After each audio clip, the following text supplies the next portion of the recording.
हमारे साथ मौजूद है मेरठ जिला कांग्रेस कमेटी के महासचिव जितेंद्र पांचाल एडवोकेट साहब।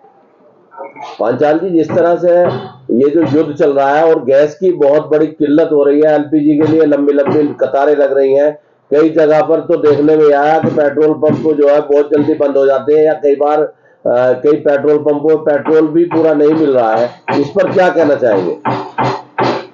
देखिए, युद्ध जो है पूरी दुनिया के लिए चिंता का विषय है और हम तो बुद्ध का देश हैं। बुद्ध का मैं शाब्दिक अर्थ भी मानता हूं कि बुद्ध शांति का प्रतीक है और हम हमेशा भारत शांति की, भाईचारे की और आपसी सहयोग की कामना करने वाला देश रहा है।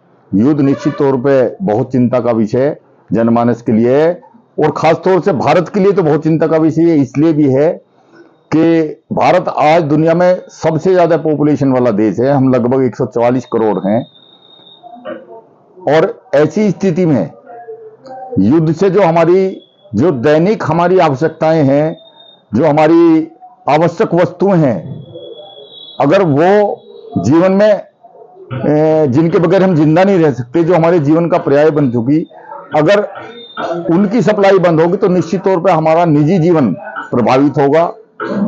और ऐसी स्थिति में हमारी सरकार को, हमारे प्रधानमंत्री जी को, हमारे विदेश मंत्री जी को अपना क्लियर स्टैंड लेने की आवश्यकता है। लेकिन दुर्भाग्य की बात यह है कि आज हमारे प्रधानमंत्री जी, हमारे गृह मंत्री जी, हमारे विदेश मंत्री जी अपनी स्पष्ट नीति और अपना स्पष्ट स्टैंड भारत देश को नहीं बता पा रहे हैं, बल्कि हमें आशंकाओं में डाल रहे हैं निरंतर प्रधानमंत्री जी। अभी प्रधानमंत्री जी का बयान था कि पूरा देश दोबारा से लॉकडाउन जैसी स्थिति फेस करेगा। अब लॉकडाउन की स्थिति का आपको पता है, भले ही सरकार कुछ भी अपना गुणगान खुद अपनी पीठ थपथपाए, लेकिन पूरी दुनिया को पता कि लॉकडाउन में क्या स्थिति देश के, खासतौर से मध्यम वर्ग की और निम्न वर्ग की, गरीब लोगों की क्या स्थिति हुई थी और कितने लोग हताहत हुए, क्या क्या प्रॉब्लम्स हमने फेस की थी। फिर आशंका जाहिर प्रधानमंत्री जी कर रहे हैं, तो निश्चित तौर पे बहुत चिंता का विषय ये जरूर है, जिसका मूल कारण युद्ध है।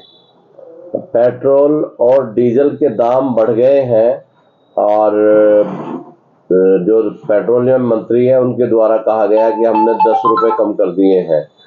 10 रुपए जो है, जो उस पर टैक्स जो लगता है वो कम कर दिया है। इस पर क्या कहना चाहेंगे? ये जो कम करने का फरमान जारी किया गया है, इससे मेरे ख्याल से जनता को तो खुश होने वाली बात, जनता के लिए तो कोई उपलब्धि है नहीं, जनता के लिए कोई रियायत नहीं, कोई छूट नहीं। भाई जो कंपनियां हैं, जो ऑयल की कंपनियां हैं बड़ी बड़ी, ये उनके लिए राहत, अडानी अंबानी जैसे लोगों को राहत देने का काम ऐसे हालात में प्रधानमंत्री जी और हमारे जो विदेश मंत्री हैं वो कर रहे हैं। इससे जनता का कोई भला, चूंकि जो डिस्ट्रीब्यूटर्स हैं ये छूट उनके लिए नहीं है, पेट्रोल पंप वालों के लिए छूट नहीं है। पेट्रोल पंप वाला तो उसी रेट में हमें पेट्रोल देगा, बल्कि उससे भी ज्यादा देगा। ऐसी संभावनाएं ज्यादा महसूस हो रही हैं। तो इस पे मैं समझता हूं कि जनता को खुश होने की कोई जरूरत नहीं है। कुछ राहत नहीं मिलेगी इससे? है जी, जनता को तो कोई राहत नहीं मिल रही ना इससे। निश्चित तौर पर जनता को क्या भाई, आप प्रधानमंत्री जी बताएं, केवल ऑयल कंपनियों को छूट दी गई है, 13 और 10% की छूट की जो घोषणा की गई है। अडानी अंबानी और उनके शरीके बड़े बड़े जो कंपनियों के मालिक हैं उनको ये छूट दी जा रही है। आम जनता को या ऑयल डिस्ट्रीब्यूटर को कोई छूट नहीं है। इस बात को समझ लीजिए इसकी जनता अच्छी तरह से। लोग पैनिक हो रहे हैं, लोग पेट्रोल खरीद के या एलपीजी सिलेंडर उन्हें मिल जाए इस आशा में है, क्योंकि कहीं लॉकडाउन न लग जाए। प्रधानमंत्री जी ने जो भाषण दिया है उसमें लॉकडाउन का जो जिक्र हुआ है उससे लोग बहुत ही भयभीत हैं। नहीं तो हम वही तो कह रहे हैं कि कोई भी स्पष्ट नीति प्रधानमंत्री जी की नहीं है, कोई दिशा और दशा प्रधानमंत्री जी की नहीं है। एक तरफ तो प्रधानमंत्री जी कह रहे हैं कि घबराने की कोई जरूरत नहीं है, किसी चीज की कोई कमी नहीं है। एक तरफ लॉकडाउन की स्थिति फेस करने की बात प्रधानमंत्री जी कह रहे हैं, तो कौन सी बात पे यकीन करें? पूरा देश गुमराह है, पूरा देश पैनिक है, पूरा देश बड़ा निराश भी इस सरकार से आज है। खास तौर से इस देश के प्रधानमंत्री ने पूरे देश को निराश कर दिया।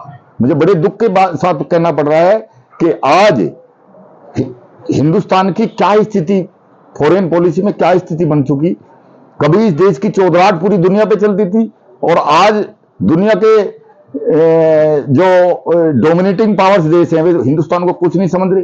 हिंदुस्तान को लगातार ट्रंप ये कह रहा है कि मैं नरेंद्र मोदी की राजनीति खत्म कर दूंगा, मैं तुम्हारा ये रोक दूंगा, मैं तुम्हारा ये कर दूंगा, धमकियां मिल रही हैं। पीछे आप युद्ध रुकवाने की बात भी ट्रंप ने 150 बार कह दी। तो प्रधानमंत्री जी अपनी स्थिति नहीं क्रिएट कर पा रहे, क्या है सही में? तो ये तो चिंता का विषय है। पूरी निराशा प्रधानमंत्री जी से और भारत सरकार से आम जनता को है। आप मुख्य विपक्षी दल हैं, तो आप क्या मांग करते हैं प्रधानमंत्री जी से? सबसे पहले तो हम यही मांग करते हैं कि प्रधानमंत्री जी आप घबराएं ना, हम आपके साथ हैं। आप हमारे प्रधानमंत्री हो, आप पाकिस्तान के प्रधानमंत्री नहीं हो। अगर मेरे प्रधानमंत्री को कोई अपमानित करता है, जो अपमानित लगातार प्रधानमंत्री जी को आज किया जा रहा है अमेरिका द्वारा और दुनिया के डोमिनेटिंग पावर जो अपने आप को समझते हैं उनके द्वारा, तो हमारे दिल में भी दर्द है इस चीज का कि आखिर हमारे प्रधानमंत्री की इस दुनिया में चौधराहट होती थी कभी। प्रधानमंत्री हम सबका है प्रधानमंत्री। आज उस प्रधानमंत्री की क्या दुर्गति हो रही है, कितनी इंसल्ट की जा रही है। मुझे नहीं लगता कि प्रधानमंत्री इतने इंसल्ट प्रूफ हैं कि उन्हें महसूस नहीं होता तुम्हारी इंसल्ट की जा रही है। लेकिन हमें दर्द है कि हमारे प्रधानमंत्री को इस देश को ललकारा जा रहा है। इस देश के साथ जिस तरह का बर्ताव आज अमेरिका कर रहा है और बड़ी बड़ी डोमिनेटिंग पावर इस दुनिया की कर रही हैं, वो हमारे लिए चिंता का विषय भी है, शर्म की बात भी है। Thank you. चैनल समाधान 24 को सब्सक्राइब